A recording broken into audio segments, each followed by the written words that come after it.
Hey there, everybody. I hope all is going well now in our fully online portion, that you're moving through the course at a good pace and getting a lot out of the assignments and the lecture videos that we have here.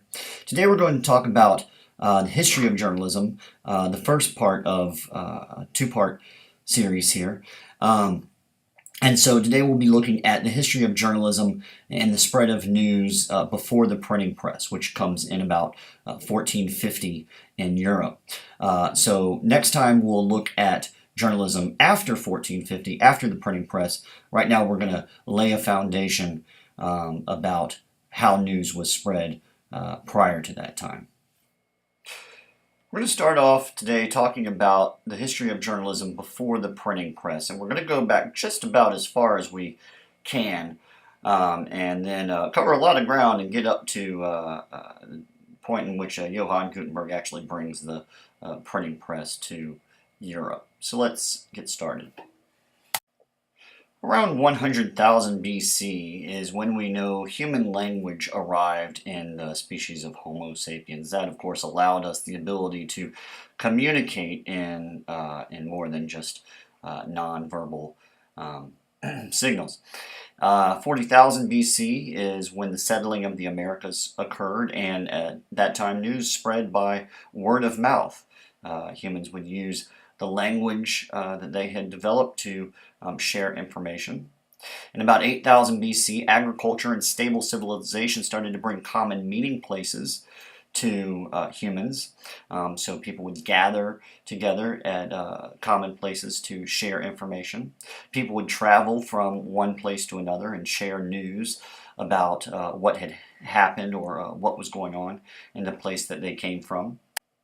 We would see examples of messengers that would be sent from, say, one village to another to spread news. Of course, things like smoke signals and drums and other kinds of non-verbal communication signals were also used to communicate across distances around this time. Jump forward to about 3100 BC, and we have the development of tablets, which are the oldest known writing system, developing in Mesopotamia. And here symbols represented words. You may be familiar with the ancient form of cuneiform, however you like to pronounce it, which used wedge-like shapes to stand as symbols for words. In about 1500 BC, we had the first alphabet developed by the Canaanites, and so we moved from symbols representing words to symbols representing letters. And in about 1400 or 1300 BC, we have what's known as the Amarna letters. They were discovered, and they are 350 tablets that show correspondence between Egypt and its representatives in Canaan, and Amuru, which were states at that time, and these tablets showed communication about international affairs between Egypt and the major powers of the Middle East, such as Babylonia, Mitanni, and Assyria, and as well as lesser-known countries such as Arzawa in the western Anatolia. So this is about the time that we start to see regular written correspondence being transmitted across distances. As we move forward into the era of the Greeks, about 1200 BC, we have the writing of Homer's Iliad and the Odyssey, which recounts the war with Troy, chronicles that major event. 750 BC, the Greeks add vowels to the alphabet, and a version of the Greek alphabet is still what we use today and was used all throughout Europe for many, many years. Again, the Greek alphabet is essentially the foundation upon which our modern alphabet is built. In 430 BC, we have record of Socrates telling about the Battle of Potidaea, if I'm pronouncing that correctly, in the Athens Gymnasium. And he also received news as to the state of politics and philosophy in Athens at that time. So we know that there was a discourse and a sharing of news between Socrates and others there in the gymnasium or gymnasium. 334 BC, Alexander the Great sends news to Athens by way of 300 Persian shields of his defeat of the Persians. Moving forward still in 59 BC in the Roman Empire, Julius Caesar ordered a public posting of what was called the Acta Diurna, the Acta Diurna Populi, the Acta Urbana, various names for the same basic daily record of events in the Senate and the Roman Republic. These postings would then be copied by hand, or the news was spread by word of mouth throughout the Roman Empire.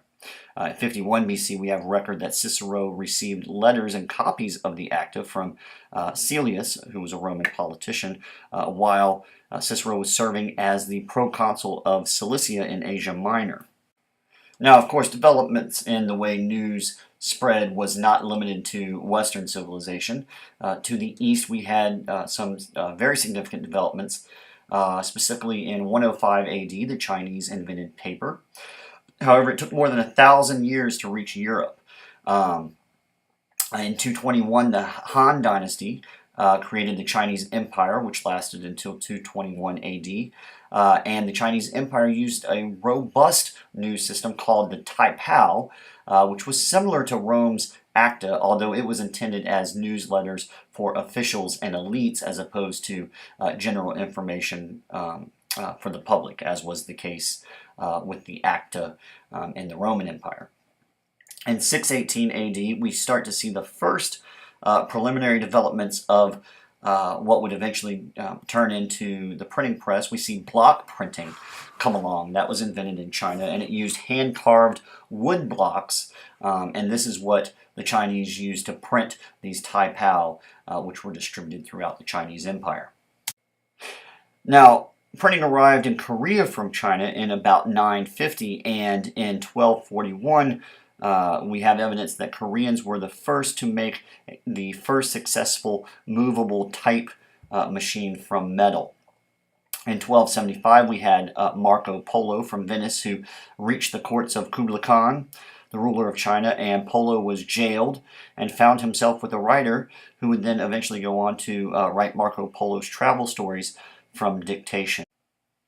Back in Europe in 1431, Joan of Arc was burned at the stake, and before the printing press, news was so unreliable that in this particular event, some people were not even certain if she was dead, and at least one false report is known to have circulated after her death that she was still alive. So prior to the printing press, news was notoriously unreliable. Of course, if anyone's ever played the old children's game of telephone, or some people call it operator, where you start a message and spread it around in a circle by whispering it into someone's ear, you know how easily a story or the meaning of something can get lost whenever it's transferred only by word of mouth from one person to another.